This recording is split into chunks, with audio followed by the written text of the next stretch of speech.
Continuidade aos nossos estudos sobre os atributos de Deus. Hoje nós veremos brevemente um pouco acerca da verdade bíblica de que Deus é soberano. Então, este seria o tema, não é? Deus é soberano. E nos últimos estudos nós já tivemos a oportunidade de ver atributos tão especiais acerca do nosso Deus. Já vimos a verdade bíblica de que o nosso Deus é independente, já vimos a verdade bíblica de que o nosso Deus é eterno, já vimos a verdade bíblica de que o nosso Deus é infinito, de que o nosso Senhor é onipotente, é onipresente, é onisciente. E tantos atributos nós já vimos, veremos hoje e ainda estudaremos mais à frente muitos outros. E realmente é muito bom estudar sobre isto. Hoje veremos e estudaremos um pouco sobre a soberania deste nosso Deus. Deus é soberano. E um texto inicial será o texto de Romanos 11, verso 36. Romanos, capítulo 11, verso de número 36, texto muito conhecido. E a palavra do nosso Senhor nos diz assim: porque todas as coisas são dele, por ele e para ele. A ele seja a glória eternamente. Amém. Quando nós falamos, irmãos, sobre a doutrina ou a verdade bíblica de que Deus é soberano, isto é algo que estranha ou faz com que algumas pessoas estranhem isso, porque muitas pessoas não admitem ou parecem não gostar da ideia de que há um Deus que é soberano sobre o mundo e sobre tudo que no mundo há. Sobretudo quando nós estreitamos a verdade da soberania de Deus no que diz respeito à salvação do homem. Aí é que as coisas ficam complicadas mesmo e muitas pessoas não gostam ou não querem dar ouvidos a isto. Mas a verdade é que Deus de fato, ele é soberano. E tudo, então, como Deus é soberano, tudo o que acontece no universo é vontade de Deus. Tudo. E quando a gente fala tudo, é realmente tudo, viu, irmãos? Não há nada no universo que tenha acontecido, que aconteça ou que virá a acontecer que não esteja sob os cuidados ou sob o controle de Deus, nos mínimos e mínimos detalhes. Este é o nosso Senhor e nós podemos estar certos disto. E quando nós pensamos acerca disto, isto deve nos levar a, de fato, louvar a Deus, pelo fato de Ele ser um Deus soberano que conduz o mundo e tudo o que nele há. É exatamente isto, por exemplo, que nós vemos em Apocalipse, capítulo 4, verso de número 11. Apocalipse, capítulo 4, verso de número 11, diz assim: Tu és digno, Senhor. Tu és digno, Senhor, e Deus nosso, de receber a glória, a honra e o poder, porque todas as coisas tu criaste, sim, por causa da tua vontade, vieram a existir e foram criadas. Então, realmente, assim como Deus é louvado aqui neste texto que nós acabamos de ler, pelo fato dele criar todas as coisas, pela sua soberania, porque ele simplesmente quis fazê-lo, nós devemos realmente louvar a Deus por isso. Quando nós pensamos sobre a questão da soberania de Deus, existe aquilo que nós podemos chamar de obras internas de Deus, que é o que a teologia sistemática vai tentar tratar, não é? Obras internas de Deus que podem ser descritas da seguinte forma, essas chamadas obras internas de Deus. Primeiro, a vontade de Deus é independente. A vontade de Deus é independente. Isso significa que Deus deseja por si mesmo e ele de forma alguma é induzido por ninguém a desejar o que quer que seja. Não é como nós que podemos pensar e desejar algo e alguém pode chegar e de alguma forma nos induzir a fazer algo, nos convencer a fazer algo. É diferente. Deus e a sua vontade é independente de todas as suas criaturas criadas. Ele, então, faz absolutamente tudo o que ele quiser, sem ter a menor necessidade de qualquer pessoa ou sem ter a menor necessidade de consultar a quem quer que seja. A vontade de Deus, então, é independente. Segundo, a vontade de Deus consiste em um único ato indivisível. Ou seja, isso significa que a vontade de Deus é idêntica à sua essência. Ou a vontade de Deus ela não pode ser dividida em diferentes atos ou aspectos. A vontade de Deus ela é única. Não há, ela ia estar ligada a quem Ele é também. Não pode ser separado de quem o nosso Senhor é. E isto é algo que é ao mesmo tempo consolador. Saber de que a sua vontade ou os seus atos estão inerentemente ligados a quem Deus é. Porque isso vai implicar na realidade de que tudo aquilo que Ele faz só pode ser bom, só pode ser justo, só pode ser reto, só pode ser santo, porque Ele é sempre bom, Ele é sempre justo, Ele é sempre reto, Ele é sempre santo. Então, a vontade de Deus envolve a tudo isto. E Ele realmente, meus irmãos, Ele deseja e determina livremente todas as coisas. Ele faz tudo segundo o conselho da sua própria vontade. É isso que vai nos dizer Efésios capítulo 1, verso 11, né? Ele faz tudo segundo o conselho da sua vontade. E se Deus, de fato, não fizesse tudo segundo a sua própria vontade, é como se nós, de alguma forma, descaracterizássemos Deus ou Ele fosse descaracterizado de quem Ele realmente é. Nós não podemos negar a soberania de Deus. Faríamos de Deus não Deus. Faríamos de Deus não Deus. Quando nós pensamos sobre a vontade de Deus também, nós podemos falar da vontade divina em termos de não somente soberania, mas também no que diz respeito à providência. A vontade de Deus é revelada também no modo a que Ele executa os seus decretos na obra da providência. Nossos padrões doutrinários vão dizer como Deus executa os seus decretos. Deus executa os seus decretos nas obras da criação e da providência. Tudo foi feito já, o Senhor criou todas as coisas, é a execução da sua vontade. Ele também executa a sua vontade ao conduzir o mundo e tudo que nele há. Como nós sabemos, segundo os nossos padrões, quais são as obras da providência de Deus? As obras da providência de Deus são a sua maneira muito santa, sábia e poderosa de preservar e governar todas as suas criaturas e todas as ações delas. Esta seria uma breve definição do nosso breve catecismo de Westminster acerca da providência de Deus. Então, Deus de fato ordena tudo na eternidade, é um decreto, e Ele faz acontecer na história através da sua providência. Um texto do Antigo Testamento nos ensina que Deus realmente ele faz tudo segundo a sua vontade. Quando nós olhamos para o texto de Daniel capítulo 4, versos 34 e 35, a palavra vai nos dizer o seguinte.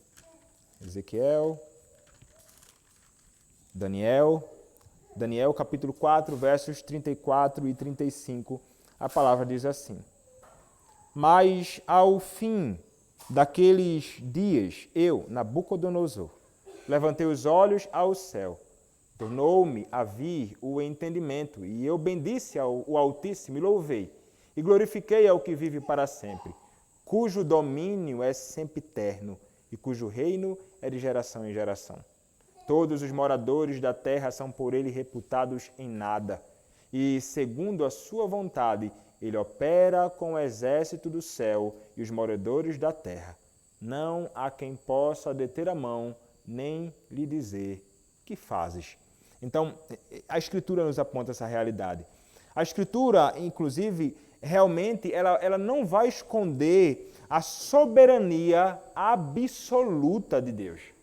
O Salmo de número 115, que nós cantaremos hoje ainda, vai nos ensinar isto. Salmo de número 115, verso 3, vai dizer assim, o salmista: No céu está o nosso Deus, e tudo faz como lhe agrada.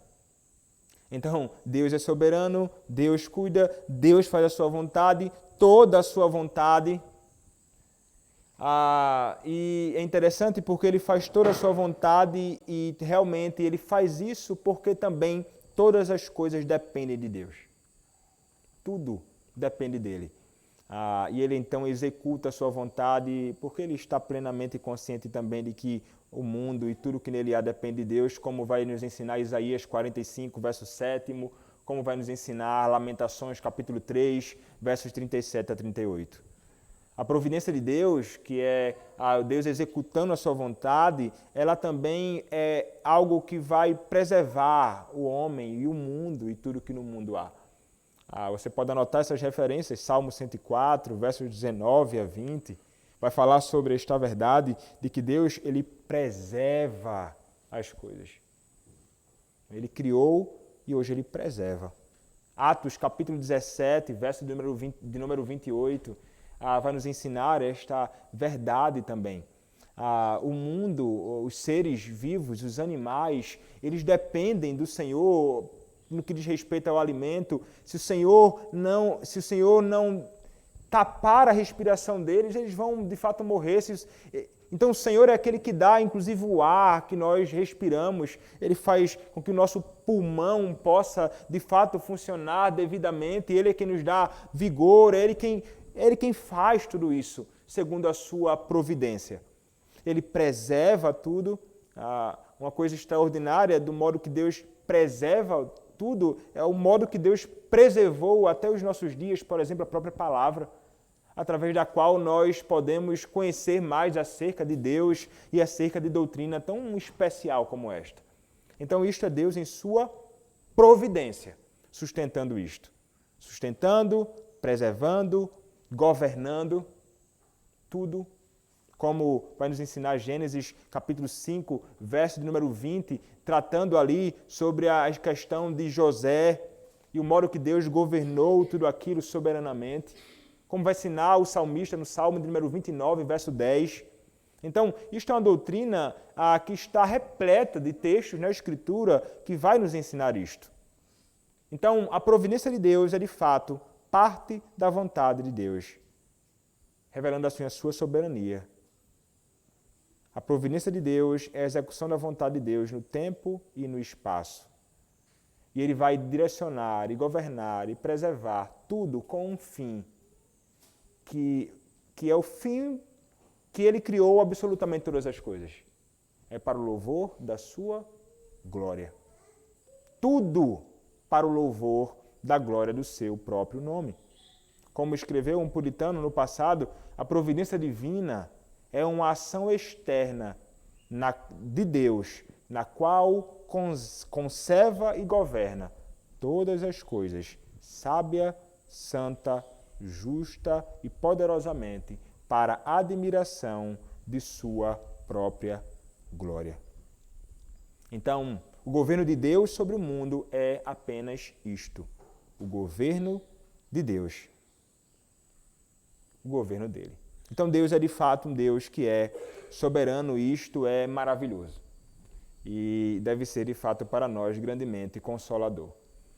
Quando nós pensamos então acerca desta verdade de que não há nada que aconteça no mundo que não aconteça segundo a vontade de Deus, nós vamos então parar e pensar. Isso então deve envolver a questão da morte do nosso Senhor e Salvador Jesus Cristo. A soberania de Deus na morte de Cristo. A morte de Cristo fazia, irmão, parte da vontade de Deus. Você pode ter certeza disto. Deus, antes de todas as coisas serem criadas, havia decidido, determinado e providenciou no tempo e no espaço que Cristo teria de morrer. Obviamente, nós sabemos, homens maus foram usados para matar o próprio Cristo. Sim, homens maus foram usados para matar o próprio Senhor Jesus Cristo. Quando nós olhamos, por exemplo, para a Escritura, em Atos capítulo 2, versos 22 e 23, vai nos ensinar essa verdade. Atos capítulo 2, versos 22 e 23. A palavra nos diz assim: varões israelitas, atendei a estas palavras. Jesus, o Nazareno, varão aprovado por Deus diante de vós com milagres, prodígios e sinais, os quais o próprio Deus realizou por intermédio dele entre vós, como vós mesmos sabeis, sendo este entregue pelo determinado desígnio e presciência de Deus, vós o matastes, crucificando-o por mãos de iníquos. Então, ele foi entregue pelo determinado desígnio de Deus, mas ele vai dizer, vós o matastes. Interessante isto. Realçando a soberania de Deus, absoluta sobre a morte de Cristo, mas também a responsabilidade dos homens perversos nesta questão. Um outro texto, ainda em Atos. Atos capítulo 4, versos 27 e 28. Diz assim: porque verdadeiramente se ajuntaram nesta cidade contra o teu santo servo Jesus, ao qual ungiste Herodes e Pôncio Pilatos, com gentios e gente de Israel, para fazerem tudo o que a tua mão e o teu propósito predeterminaram. Então, notem que é justamente isto que a Escritura vai nos ensinar. Cristo foi entregue nas mãos de homens perversos e iníquos, porque o Senhor Deus havia determinado que isso deveria ser exatamente assim. Então, a permissão para que os homens maus assassinassem Cristo não era contrária à vontade secreta de Deus. Nunca foi. Nós sabemos que, mesmo assim, aqueles homens são considerados por Deus como culpados, responsáveis pela crucificação de Cristo. No passado, o Senhor muitas vezes levantou povos pagãos para punir o seu próprio povo por causa do pecado do seu próprio povo. Esses povos pagãos eram mão de Deus na punição do seu próprio povo, Israel. Mas o Senhor Deus punia essas nações por ter ferido o seu povo. É interessante isto. Mas é a soberania de Deus. Os homens fazendo o que é mal, o Senhor então disciplinando o seu povo, mas aqueles homens também são responsáveis pelos seus atos. Como conseguir entender estas coisas? É difícil, irmãos. Nós conseguimos entender isto, mas é isto que a Escritura nos ensina. Não são contraditórias, não são vontades contraditórias, são dois trilhos, ou duas partes do mesmo trilho sobre o qual a vontade de Deus está passando por cima. É a vontade de Deus e a sua soberania, conduzindo assim a vontade do Senhor para a glória do seu próprio nome. Elas realmente caminham juntas, como nos ensina a palavra de Deus, como no texto que nós já lemos, de Atos capítulo 2, verso 23. Então, o próprio Cristo, ele teve de se sujeitar a isto, e o próprio Cristo, ele sabia disso. Ele mesmo vai, inclusive, predizer a sua morte.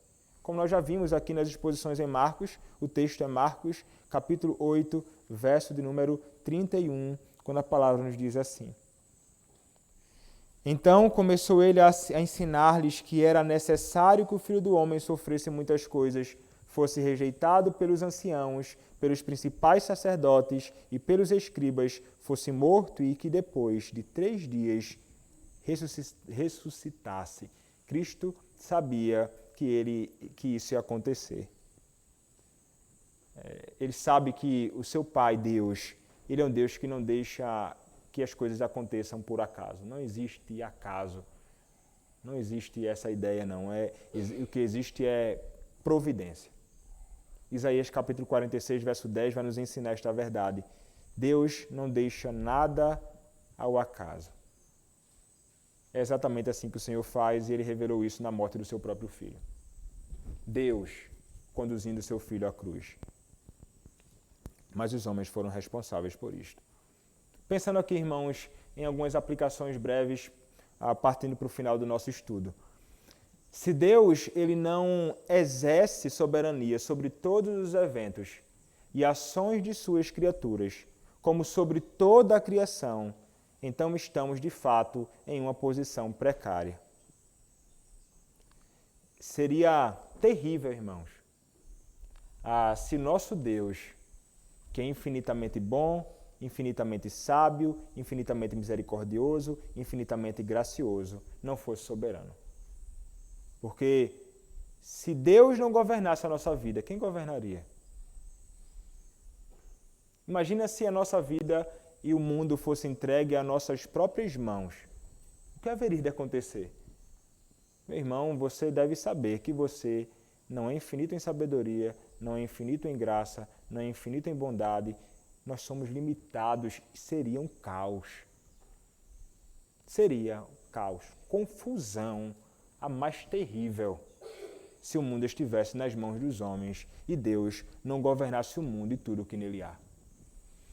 Mas saber que Deus é realmente alguém que governa o mundo soberanamente é algo realmente consolador, porque ainda que as coisas aparentemente estejam desgovernadas, ainda que na nossa vida esteja, em certa medida, um desconforto, o que nós vamos entender é que Deus está conduzindo isso e Ele tem um fim maravilhoso nisso. Ainda que nós não consigamos entender isso hoje. No final, no processo, nós seremos abençoados e Deus será glorificado. Nós podemos confiar no Senhor realmente em meio a isto tudo. Cristo, ele encontrou conforto na vergonhosa morte da cruz, porque ele sabia que estava cumprindo os propósitos de seu Pai para redimir a humanidade do pecado e da miséria. Foi providência de Deus. Cristo, ele encontra conforto nisso. É a vontade do Pai, são os propósitos do Pai. E ele então se sujeita, submisso, humilde à vontade do seu Pai. Porque ele sabe que não há vontade que seja melhor do que esta. Então ele segue em frente, determinado para cumprir aquilo que ele deveria fazer. Não seria mais correto que Cristo ter de passar por isso, como estava escrito desde o Antigo Testamento. Ele teria realmente de passar por isto, como desde o Antigo Testamento havia sido predito. Deus predisse, inclusive, até mesmo, que nenhum dos seus ossos seria quebrado. Cristo estava plenamente consciente disto, que ele haveria de ser crucificado, mas que nenhum dos seus ossos seria quebrado. Na vida, devemos acreditar com todo o coração na soberania divina sobre todas as coisas. Como Cristo realmente confiava. Cristo pode nos ser e deve ser sempre, em tudo, o nosso maior exemplo. Nós já vimos que na questão da oração, Cristo é o nosso maior exemplo. Ele vivia na dependência do seu Pai. Ele é alguém também que nos é um exemplo por se sujeitar à soberana vontade do seu Pai. Nós precisamos realmente ser pessoas que conseguem entender isto. E nós só conseguiremos, irmãos, entender e ver a vontade do Senhor nas nossas vidas, muitas vezes depois que passam as coisas. Passou e então aconteceu aquilo, aquilo deveria acontecer porque era a vontade de Deus. Mas somos chamados também, irmãos, a tentar discernir a vontade do Senhor de modo consciente, entendendo a vontade do Senhor para nossas vidas. E entendendo então como Deus tem conduzido as nossas vidas e atentando então para a sua providência, conduzido as nossas vidas, nós devemos nos sujeitar à vontade dele alegremente. E com corações, meus irmãos, contentes, ainda que o que estejamos enfrentando hoje seja amargo. Amargo. Cristo estava para experimentar uma cruz e um sofrimento amargo. Mas ele sabia que o fruto daquilo ali seria doce. para todos aqueles que foram alvo da graça dele. Então, sua soberania, vontade, deve nos confortar, inclusive nos momentos de tribulação. Por quê, irmãos? Porque os momentos de tribulação, todos eles acontecem dentro do decreto do nosso Deus. E, como vai nos dizer a Escritura em Romanos capítulo 8, verso número 28, todas as coisas cooperam para o bem daqueles que amam a Deus, daqueles que foram chamados segundo o seu propósito. Todas as coisas. Não são todas as coisas boas, todas as coisas legais que eu curto, todas as coisas. Momentos de estar no vale até os momentos que estaremos em pastos verdejantes. Todas as coisas vão cooperar para o nosso bem. Essa é uma promessa de Deus que deve nos trazer conforto, inclusive nos nossos dias maus. Nos dias maus, meus irmãos, nós podemos ser tentados a pensar e a questionar, né? Por que coisas boas acontecem com pessoas más e por que coisas más acontecem com pessoas boas? Nós podemos, então, ao questionar isto, responder com a seguinte reflexão, que, em sentido mais estrito, irmãos, existe apenas uma pessoa que é boa. Apenas uma pessoa que é boa, a quem coisas ruins aconteceram. Esta pessoa foi Cristo. Ah, não, mas por que acontecem coisas ruins com pessoas boas? Nós não somos bons, irmãos. Nós somos também maus, como maus são os homens neste mundo. O que de bom fazemos, as virtudes boas que em nós há, só existem por causa de Deus, que em sua graça nos dá, que pela operação do seu Santo Espírito promove em nós. Não existe, estritamente falando, pessoas que são boas. Mas a Bíblia realmente mostra, meus irmãos, coisas boas acontecendo com pessoas que são más. O Salmo de número 73 é um exemplo disso. Se você olhar para Malaquias capítulo 3, verso 15, você vai encontrar isto. E coisas também ruins acontecendo com pessoas boas. O exemplo é José, nós temos estudado sobre ele aqui, ouvindo nas pregações todo domingo pela manhã, na vida de Daniel. Não é? Isso acontecendo. Mas nós devemos entender, irmãos, que a providência divina é obra do Deus infinito, do Deus que é infinitamente sábio, bom e poderoso. Mesmo não conseguindo entender os detalhes todos da nossa vida, sobretudo nos dias em que as coisas estão meio anuviadas, assim, uma nuvem escura está diante dos nossos olhos e nós não conseguimos contemplar o que haverá de acontecer no próximo passo que nós haveremos de dar. Uma coisa nós podemos estar certos, e isso deve ser para nós tão claro como o sol ao meio-dia. É que Deus é soberano, Ele sabe o que faz e Ele tem conduzido as nossas vidas em todos os momentos. Nós podemos nos lançar sob os seus cuidados, confiando nele, sabendo que ele tem feito o melhor para o teu bem, para o nosso bem e para a glória do seu próprio nome. Amém.